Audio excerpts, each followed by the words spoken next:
sí se necesita plata para hacer cosas, pero también el networking, la colaboratividad, las redes son igual o más importantes. En este capítulo de la serie Conversores, la invitada fue la actriz y cantante Analí Analí, quien ha desarrollado su carrera explorando distintos estilos musicales en base a 4 factores que suelen ser clave en el desarrollo de cualquier artista: la inversión personal, el apoyo familiar, los fondos de cultura y el trabajo con redes de contactos o networking. Teníamos el trío de música latinoamericana que se llamaba Trío Candela. Me acuerdo que la gente nos contrataba porque quería que fuéramos a tocar a su casa. Tocábamos en cumpleaños, en eventos, aniversario, en cenas, o a veces la gente nos veía tocar y nos invitaba, y después cuando fuimos de viaje, a veces, claro, tocábamos en bares, tocábamos a la hora de almuerzo, como canciones más suaves, tipo bolero, pasábamos la gorra, y con eso vivíamos bien. O sea, claro, teníamos un presupuesto muy acotado para salir de Chile. Yo me acuerdo que en ese entonces yo tenía 200 lucas, y salí de Chile con 200 lucas.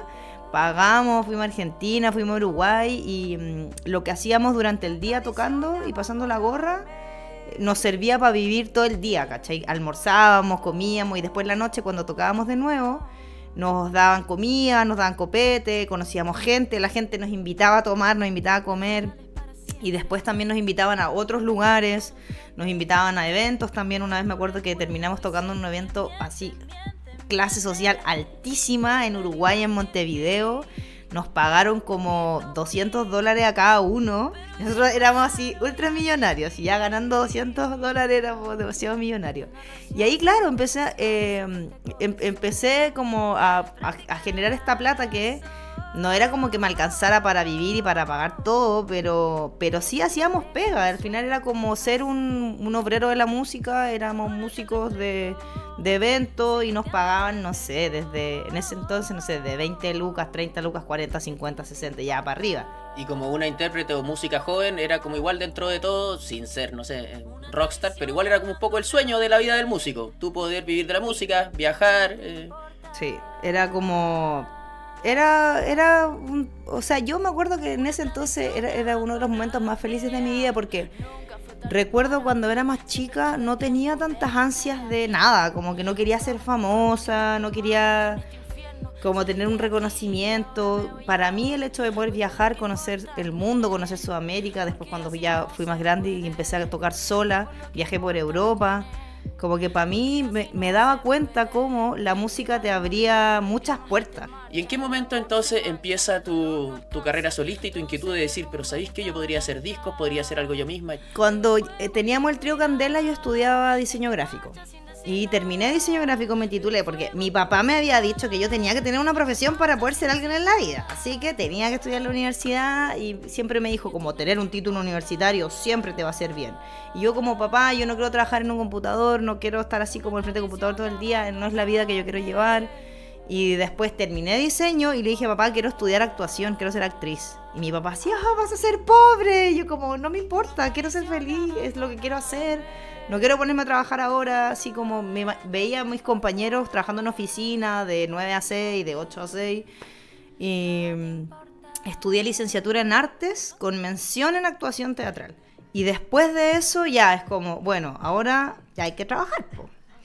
Y ahí empecé a componer mi primer disco, que lo saqué, un disco homónimo, se llama Analí. Y ahí me acuerdo, claro, hubo los primeros meses de independencia que me fui a vivir sola, o sea, con unos amigos, cuando me fui a la casa. Fue muy difícil porque a veces ganaba plata, a veces no ganaba plata, a veces ganaba, no sé, hacía conciertos, me pagaban 50 lucas, o a veces, no sé, también como actriz hacía pequeñas grabaciones, ya otras 50 lucas. También como diseñadora a veces asistía a gente o acompañaba yo a mis amigos artistas en las cosas que necesitaran, ahí también me pagaron un poco, como que empecé a tener pegas así chicas por aquí, muchas chicas, y estaba muy estresada y dije, no, lo que tengo que hacer es buscarme un trabajo estable, que me paguen un fijo, que no sea jornada completa, o sea, un poquito menos de media jornada, pero con eso voy a poder pagar las cuentas, y ya pagando las cuentas todo va a estar bien. Y me busqué un trabajo y empecé a trabajar en una productora audiovisual. Y ahí tenía un sueldo mínimo y con eso, bueno, el sueldo mínimo antiguo, que no sé, eran como 200, 300 lucas. Y con eso pagaba las cuentas. Pagaba todo y ya me quedaba tranquila. Y todos los otros trabajos que tenía, todas las otras peguitas eran como plata que yo iba juntando, ¿cachai? Y después para poder, no sé, me compré una guitarra o para irme a gira de nuevo o grabé un disco. Como el primer disco lo financié yo. Yo le pagué a un amigo y le pagué muy poco dinero, o sea, le pagué 50 lucas por canción y eso es muy poca plata.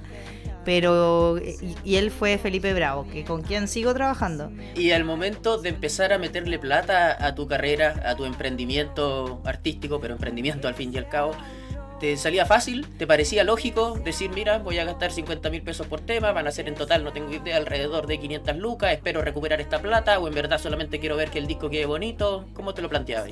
Yo siempre he trabajado mucho colaborativamente, tengo muchos amigos artistas y siempre hemos tejido una red de apoyo en la cual yo te ayudo a ti, tú me ayudas a mí. Entonces, no sé, yo he ido, ponte tú, a funciones de mis amigos actores, actrices, a cortar entradas, ¿cachai? O en lanzamientos de libros de amigos o de conciertos, estar ahí anotando que los invitados, o vendiendo discos, o vendiendo libros, como que amigos me han prestado sus estudios de grabación, amigos han venido a grabar gratis, como que... Y yo también, así mismo, he tratado de ayudar a mis amigos siempre en todo lo que he podido. O sea, si sale pega, bacán. Los primeros que voy a llamar es como la gente que conozco, que tengo cerca. Y en términos de la inversión, yo debo admitir que nunca he sido muy osada con las inversiones. Siempre he sido muy, muy rigurosa, austera con el dinero. Entonces siempre he como invertido lo justo. Por ejemplo, en términos de equipo, siempre me compro cosas como no tan caras, como que nunca me he gastado demasiado dinero en algo. Creo que lo más caro que he pagado ha sido un computador. Y lo cuido, pero como hueso santo. O ponte tú este micrófono maravilloso, Rode, que me costó como alrededor de $200. Yo sé que, claro, necesitaba un micrófono para que me sirviera para viajar, para poder moverme, para estar trabajando en todos lados, no importa dónde esté. Bueno, cuando vino la pandemia y tal.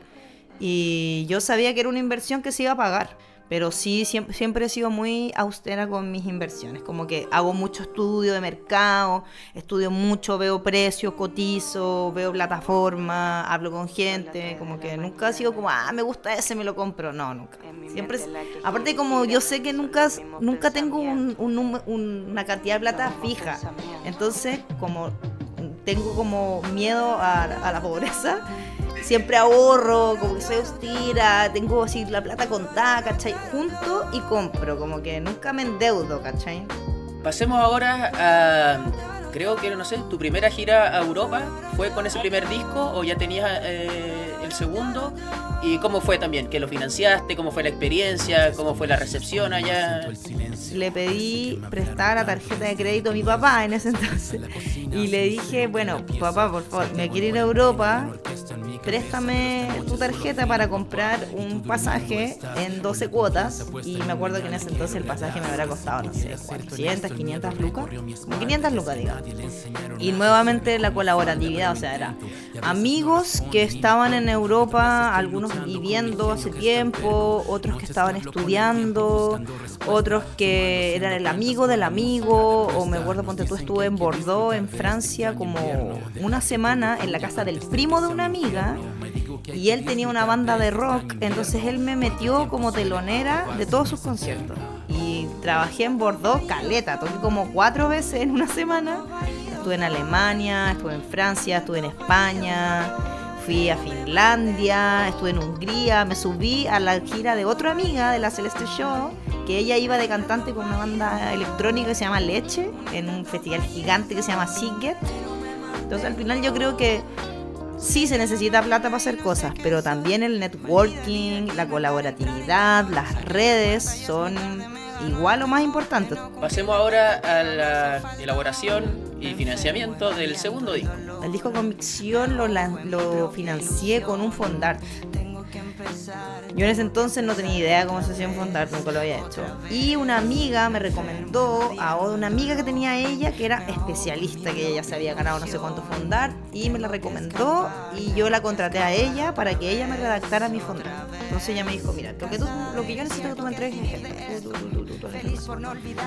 Y trabajamos juntas como 2 meses, una cosa así, porque claro, nos adelantamos bastante, porque yo en ese momento no estaba tan lista, pues no sabía tanto lo que había que hacer, ya, y ella me dijo, no, necesitáis tener toda esta información, ya. Y ella me redactó el fondo y me gané el fondo.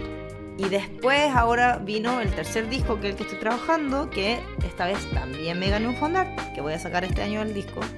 Y claro, ahora como ya tengo un poco más de conocimiento de los fondos y tal, le pagué a un amigo 60 lucas para que me asesorara en la redacción. Entonces yo redactaba y él me decía, no, te falta esto, ponle este otro, te falta este documento, mira, te recomiendo que esto lo hagas así, que lo hagas así, como que he aprendido que al final ganarse fondos es como una habilidad, que es básicamente responder a las bases del fondo. O sea, el fondo establece unas bases muy claras, hay unos objetivos muy claros y hay unos lineamientos. Entonces es muy importante que todo tu proyecto vaya en esos lineamientos y cumpla todos los objetivos. O sea, podemos hacer la misma obra de arte, pero enfocarla de distintas maneras dependiendo a qué fondo lo estáis postulando. Entonces eso también es como una habilidad que se va aprendiendo, y también el tipo de lenguaje, cómo hablas de ti mismo, cómo presentas tu trabajo, como que es toda una forma de hablar de ti y de lo que quieres hacer.